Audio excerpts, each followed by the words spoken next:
সকাল থেকে হালকা মেঘলা, তারপরের দিকে একদম মানে রৌদ্র কি, তারপরের দিকে দেখছি হঠাৎ করে মেঘলা হয়ে এলো বৃষ্টি। বৃষ্টি পড়ছে বাইরে। আর এখানে বর্ষায় আমার লেবু গাছটা দেখে নিই। ওই বাড়ি থেকে লেবু গাছটা এনেছিলাম মানে 21 তারিখে, মে মাসের ভোটের পর দিন।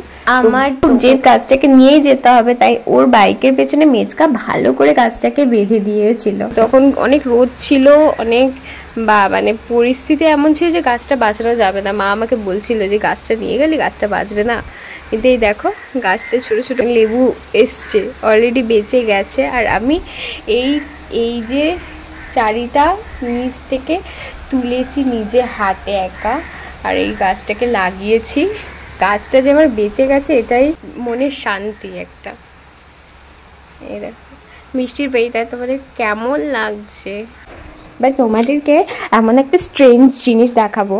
আমি এখানে বসে আছি কখন থেকে, দেখছি যে এই দেখো ছাদে মানে আম গাছের পাশে একটা চেয়ারে একটা কাক, যখন থেকে বৃষ্টি শুরু হয়েছে এদিকে কিন্তু বিদ্যুৎ চমকাচ্ছে, তবুও ওই চেয়ারের মধ্যে কাকটা কিভাবে বসে আছে একা, মানে মনে হচ্ছে একটা মানুষ চেয়ারে বসে আছে এবং কিছু ভাবছে বা বৃষ্টিটাকে উপভোগ করছে। এবং ও এখন উঠলো, অ্যাকচুয়ালি ও মেবি বাচ্চা কাক,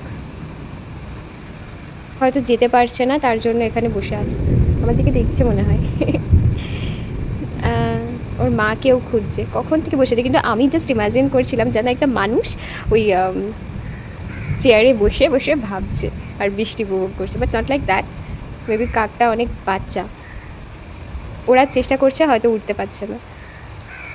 তো যাই হোক, এই বৃষ্টির ওয়েদারটা তোমাদের কেমন লাগছে? খবরে বলেছিল যে 20 তারিখে বৃষ্টিটা আসবে, তো এসে গেছে। কালকে আমরা ভেবেছিলাম খুব বৃষ্টি হবে, কিন্তু হয়নি, আজকেই হলো। তো বৃষ্টিটা কেমন লাগছে তোমাদের বলো। আর কাকটা অলরেডি এতক্ষণ পরে উড়ে গেল, ওই ওখান থেকে ওর মাও এসছে।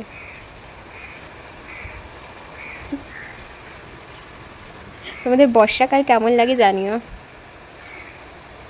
এর সাথে সাথে আমি শেয়ার করবো আগের বানানো ঝাল সুজির পোলাওয়ের রেসিপি।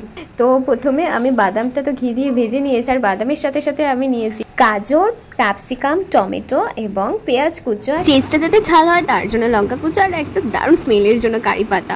ইনগ্রিডিয়েন্টসগুলো রেডি।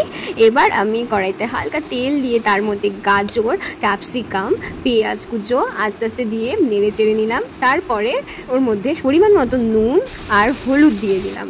এবার সেগুলো ভাজার পরে ভাজাটা আলাদা করে নামিয়ে নিলাম এবং সেই তেলে কারি পাতা অ্যাড করে নাড়িয়ে নিলাম এবং সামান্য মিষ্টি স্বাদের জন্য বাতাসা কুচি দিলাম। এবার বাতাসাগুলো ভাঙার পরে আমি সুজি অ্যাড করে দিলাম। এবার সুজিটাকে আমাকে ভালো করে ভাজতে হবে। ভাজার পরে আমি তার সাথে সেইগুলো অ্যাড করে নিলাম এবং ভাজার পরে আবার পরিমাণ মতো জল দিলাম। দুবার করে জল দিচ্ছি, তার মধ্যে একটু নেড়ে চেড়ে নিয়েছি। এবার যখন রেডি হয়ে গেছে তার সাথে বাদাম অ্যাড করলাম আর সবার শেষে একটু ঘি অ্যাড করে নেড়ে চেড়ে নিলাম। এবার হয়ে গেছে আমার ঝাল সুজির পোলাও রেডি। তোমাদের যদি ভালো লেগে থাকে আমার চ্যানেলটিকে সাবস্ক্রাইব করার, কেমন লাগলো প্লিজ জানিও ইয়ার।